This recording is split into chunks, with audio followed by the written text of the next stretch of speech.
Vamos que vamos, rapazes e moçoilas, para mais um vídeo aqui para a gente trocar algumas ideias sobre 3 jogos da Premier League especificamente, né?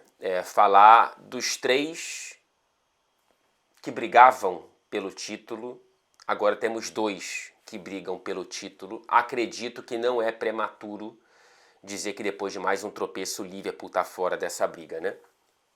E eu falo disso, falo sobre isso daqui a pouco. Antes, eu queria trazer para esse vídeo algo que eu já abri com um post aqui mesmo no canal na semana passada, se eu não me engano, né? Para sugerir da gente marcar uma live até o fim da temporada, mais para o fim da temporada, de repente depois do fim da Premier League, antes da final da Copa da Inglaterra e da final da Liga dos Campeões, para a gente trocar umas ideias, né? Acho que seria bacana ter uma interação ao vivo aqui no canal, que a gente nunca fez. Então, no post já vi que a resposta foi bem mais positiva do que negativa para o sim, né? De que sim, é uma boa ideia fazer. Eu quero saber de você aqui também, se é que você já não participou do post lá. E se inscreve no canal, tá? Se você não for inscrito e achar que tá viajando, que esqueceu e que queria ser inscrito, por favor, confira se você é. Porque eu ainda tenho esse sonho que eu nunca sonhei, mas agora sim, de chegar a 200 mil seguidores aqui. 200 mil inscritos, né? Mais preciso tecnicamente. Vamos lá, cara. É esquisito falar de um dia de Premier League que parece mais do mesmo, mas nos detalhes não foi, né? Parece mais do mesmo porque tanto o Arsenal quanto o Manchester City venceram.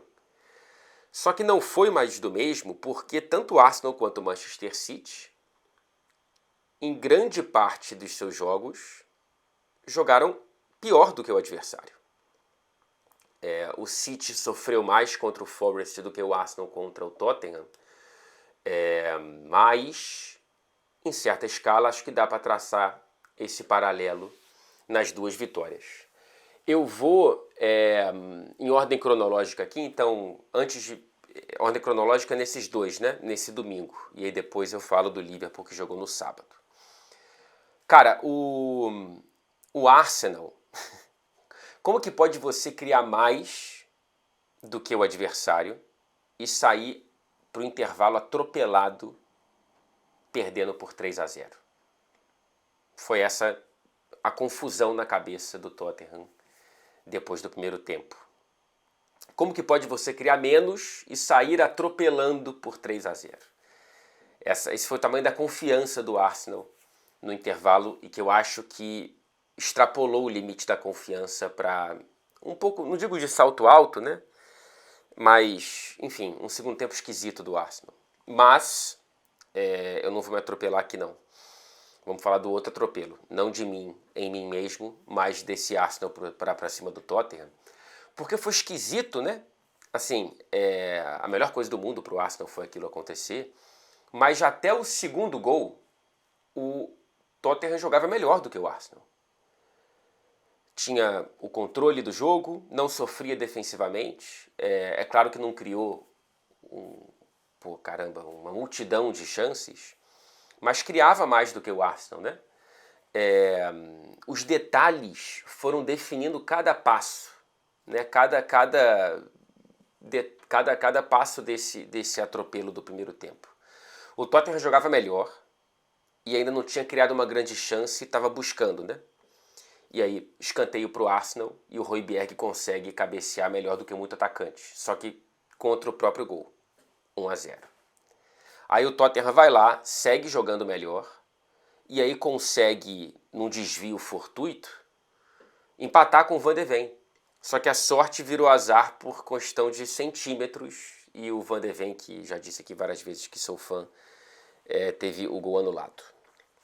Aí pouco depois, o Tottenham ele pede 2 pênaltis no mesmo lance. O primeiro, eu tenho minhas dúvidas se não foi, no Kulusevski, porque tem um toque ali do Trossard para trançar as pernas do Kulusevski. O segundo não foi, o Rice vai na bola, né, no Maddison. E aí, para ferir ainda mais o Tottenham, nesse lance que surge o contra-ataque lindíssimo do Arsenal para fazer o 2-0. O Havertz consegue fazer um lançamento lindo para o Saka fazer com o Ben Davies o que a gente já imaginava que ele fosse fazer em algum momento, né? Deixar o defensor do Tottenham comendo grama. Lindo lançamento do Havertz, lindo gol do Saka e o Arsenal faz 2-0. E aí o Tottenham sentiu, até porque quem não sentiria, né? Você joga melhor, 1-0. Joga melhor, empata, não consegue. Joga melhor, 2-0. E ainda teve o 3-0 em mais um escanteio. É você juntar a fome com a vontade de comer, né? O time que melhor sabe fazer gol de bola parada na Premier League com um dos que pior defende. É um calcanhar de Aquiles desse Tottenham. Os lances de escanteio, de bola parada, enfim, é um time que sofre muito com essa bola aérea. E aí sofreu mais um gol. Havertz, né? A torcida canta o tempo todo isso, né? 60 milhões jogados ralo abaixo, né? Jogados no lixo. Tá aí mais um gol do Kai Havertz. Gol e assistência nesse primeiro tempo. O Havertz foi o jogador mais influente desse jogo. Foi o do Arsenal quem jogou melhor. Até porque o time não jogou bem.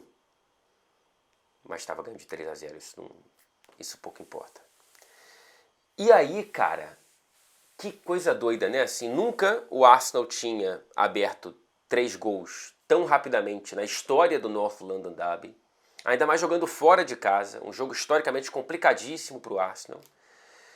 E vai para o intervalo com 3-0. E aí, na minha cabeça, a sensação era, cara, esse segundo tempo vai ser mais ou menos como acréscimos de um jogo que você já sabe que está resolvido, então vira um jogo meio morto. Eu achei que seria um jogo meio morto, eu não achava que o Arsenal fosse transformar numa goleada, até para poupar um pouco as pernas, mas também não tinha nenhuma expectativa do Tottenham conseguir voltar para o jogo. O problema é que eu pensava assim e, pelo visto, o Arsenal pensou um pouco isso também. Voltou acho que com um sentimento de dever cumprido, sendo que estava na metade do caminho. E aí o David Raya aproveita e recoloca o Tottenham no jogo, naquela saída de bola que não dá para entender, enfim, né? Os goleiros erram, defensores erram, mas o Raya erra com alguma frequência e é mais um erro dele com a saída do jogo com os pés. E aí o Tottenham consegue fazer o 3-1. O Romero, que tinha colocado a bola na trave, tinha perdido o gol de cabeça, ele vai e consegue fazer o gol. O Romero, que aliás foi o único jogador elogiado pelo Andy depois da partida, ele disse que o que o Romero tem de vontade, o Andy gostaria de ver em outros jogadores. Um elogio com recados. Enfim, o Romero faz o 3-1 e aí, cara, o Arsenal consegue se defender melhor. Curiosamente, é isso. O Tottenham ele não faz gols quando cria mais e faz gols quando cria menos.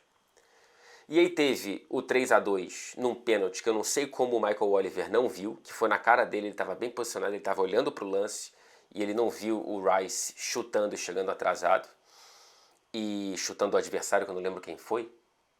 Enfim, o Son bate o pênalti, faz o 3-2, só que estava tarde demais. O Tottenham não conseguiu, evidentemente, fazer o gol de empate e a vitória é muito grande para esse Arsenal.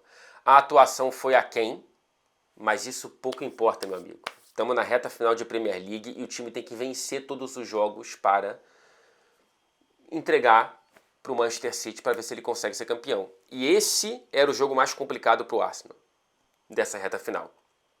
E conseguiu vencer. Conseguiu vencer, não importa como. Não importa que tentou se atrapalhar, né? Depois de conseguir construir um surpreendente 3-0. Mas, enfim, o Arsenal consegue essa vitória muito, muito grande. Antes de falar da briga pelo título e passar para o jogo do Manchester City, temos que falar dessa quarta vaga para a Liga dos Campeões, e essa derrota complica a situação do Tottenham. Está entre Tottenham e Aston Villa, o Manchester United não está mais nessa briga. Agora o Tottenham não depende apenas mais de si para estar na próxima Champions.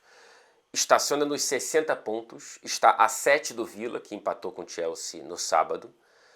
O Villa tem 67 com 2 jogos a mais.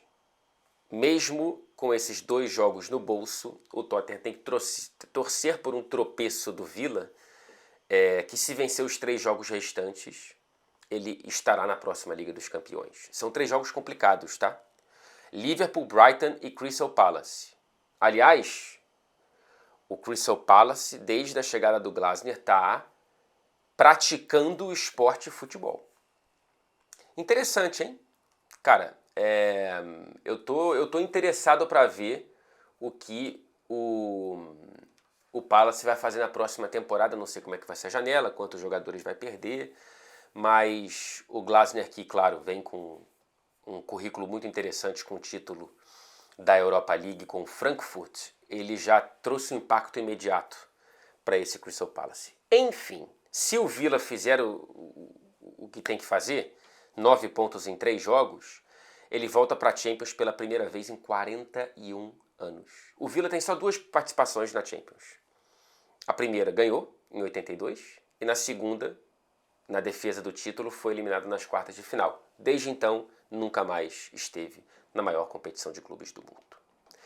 Passando para o Arsenal, subiu para os 80 pontos e mantém essa distância de 1 pontinho, a distância mínima para o Manchester City, que tem um jogo a menos e, claro, como você sabe, eu também, mas não custa reforçar, depende apenas de si para o tetracampeonato consecutivo inédito para a história do campeonato inglês.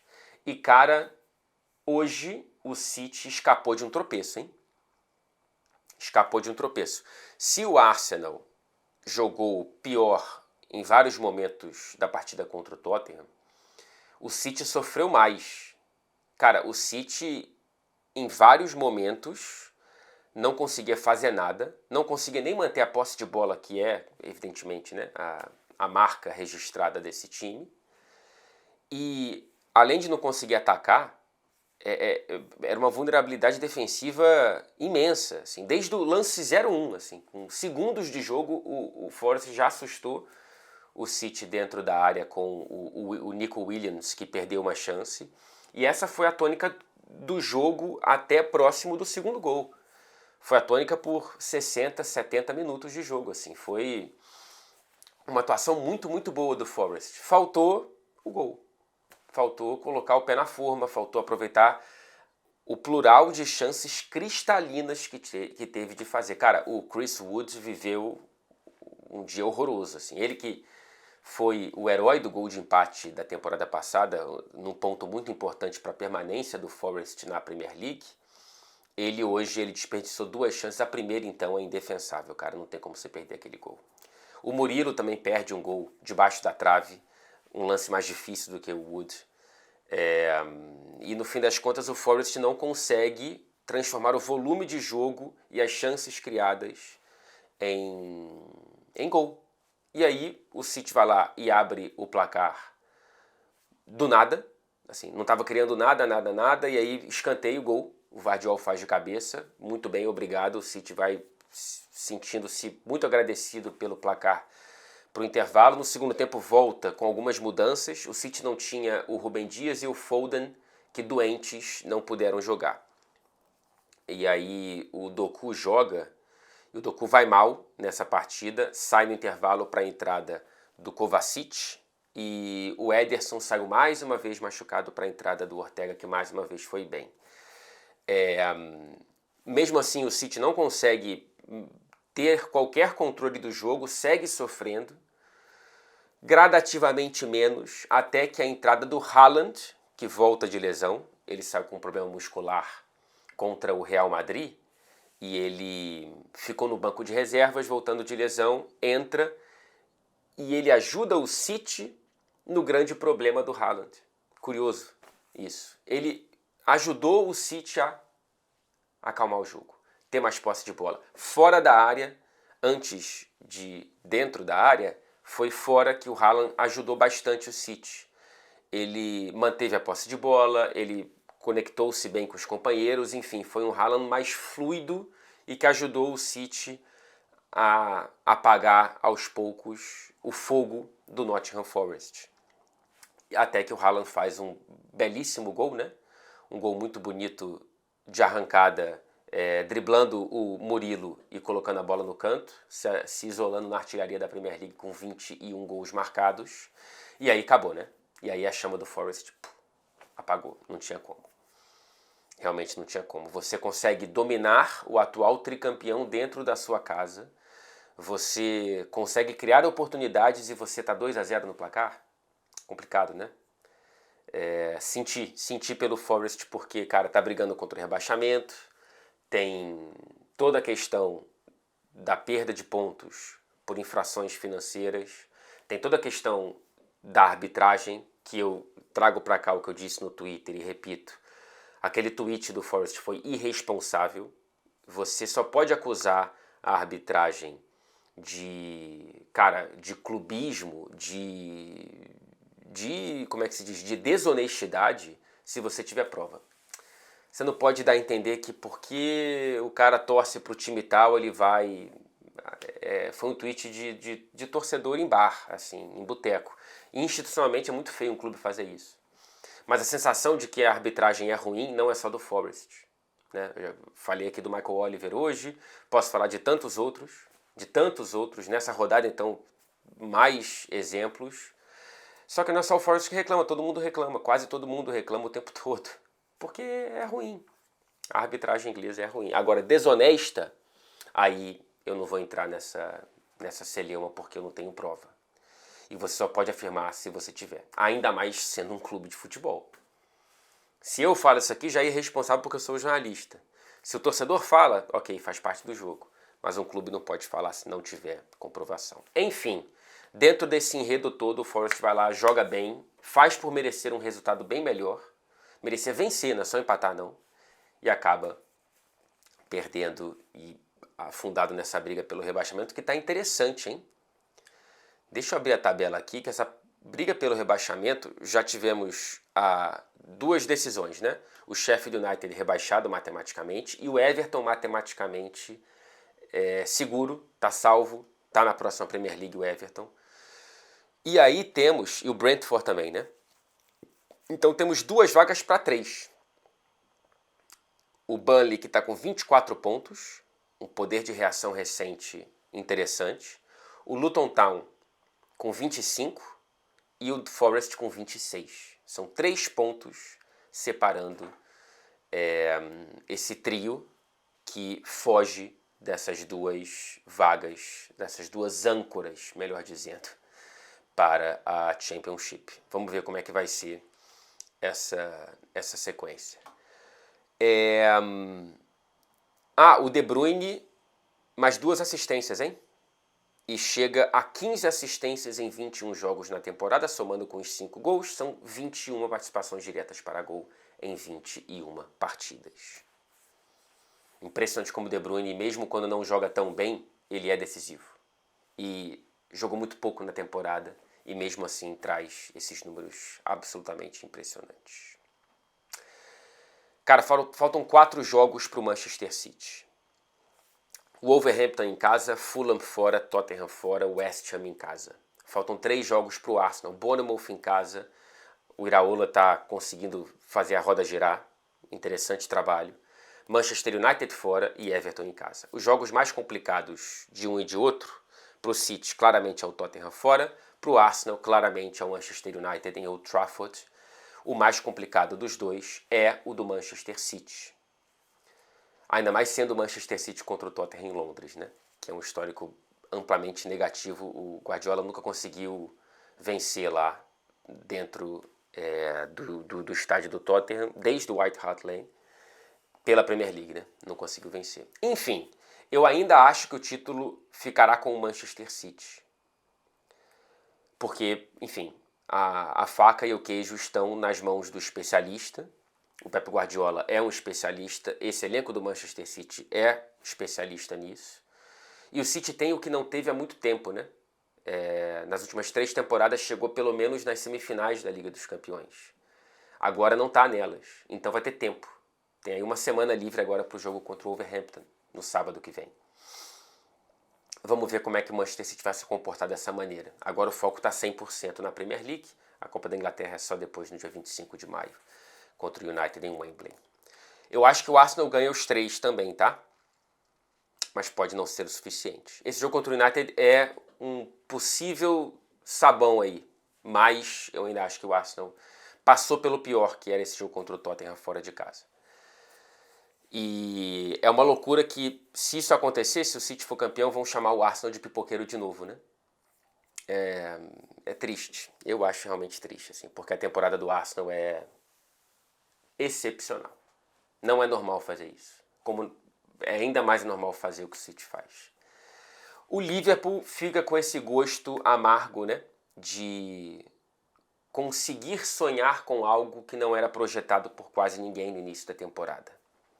Eu mesmo cometi aqui a indelicadeza de achar que o Liverpool nem para Champions iria, nem brigaria pela Champions. Eu não apostava num acerto tão rápido, numa transição completa de um setor vital ali, que é o setor de meio campo. E deu super certo. E aí o time achou que podia, todo mundo, né? Eu, você, o time, Klopp, que podia bater em título de Premier League. E agora, eu não vi o jogo contra o West Ham, tá? Mas é mais um tropeço. É normal empatar com o West Ham fora, só que no contexto de briga pelo título que você precisa ter 100% de aproveitamento, é tropeço. Então, fica esse gosto amargo de você terminar a temporada em baixa, né?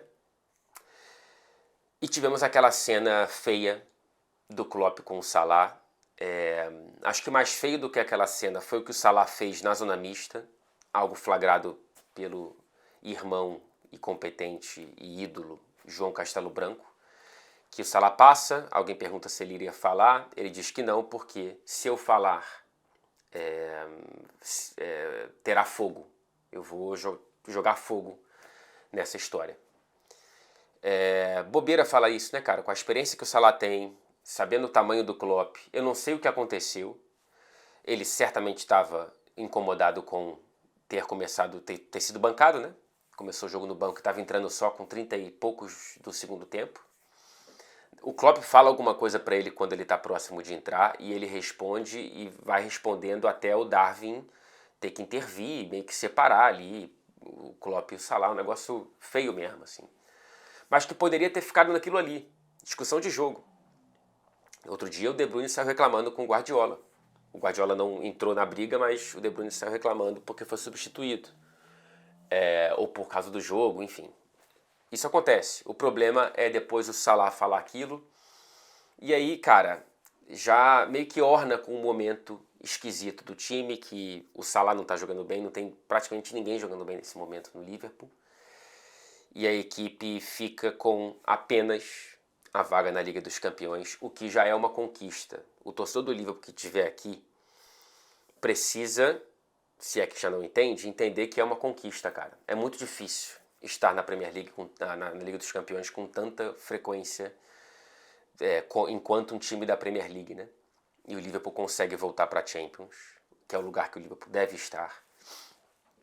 E aí, cara, fica esse gosto amargo, mas não deveria ser tão amargo. Era uma temporada de transição. Sempre seria uma temporada de transição por conta dessa movimentação de saída de jogadores, de entrada de novos. O problema é que essa transição, que parecia pontual, agora virou preâmbulo para outra muito maior. Muito maior que, claro, é a saída do Klopp e a chegada do novo treinador, que deve ser o Arne Slot. Já falei dele aqui num vídeo, mas eu vou fazer um vídeo sobre ele, que eu acho que é importante destacar esse assunto pela grandeza que ele tem. É uma sucessão dificílima, é uma transição... O Liverpool está nadando em águas não exploradas, né? Há muito tempo, porque a sucessão de um treinador histórico, ela não costuma ser bem sucedida, né? Com Ferguson, com Wenger, vamos ver com Klopp, vamos ver com Guardiola, mas não é algo fácil. Não é algo fácil. Mas é isso, a transição ela está tomando outras proporções para esse Liverpool, que, repito, tem que estar orgulhoso da temporada que faz. É isso, minha gente. Acho que eu não deixei nada que pelo menos eu tinha planejado no meio do caminho. Vamos ver, hein? Tá entre o City e o Arsenal esse título da Premier League. O meu palpite é que o City renova essa conquista. Mas, sei lá, cara. Esse jogo contra o Tottenham fora de casa pode ser um problema. Vamos ver. Um beijo. Até o próximo vídeo.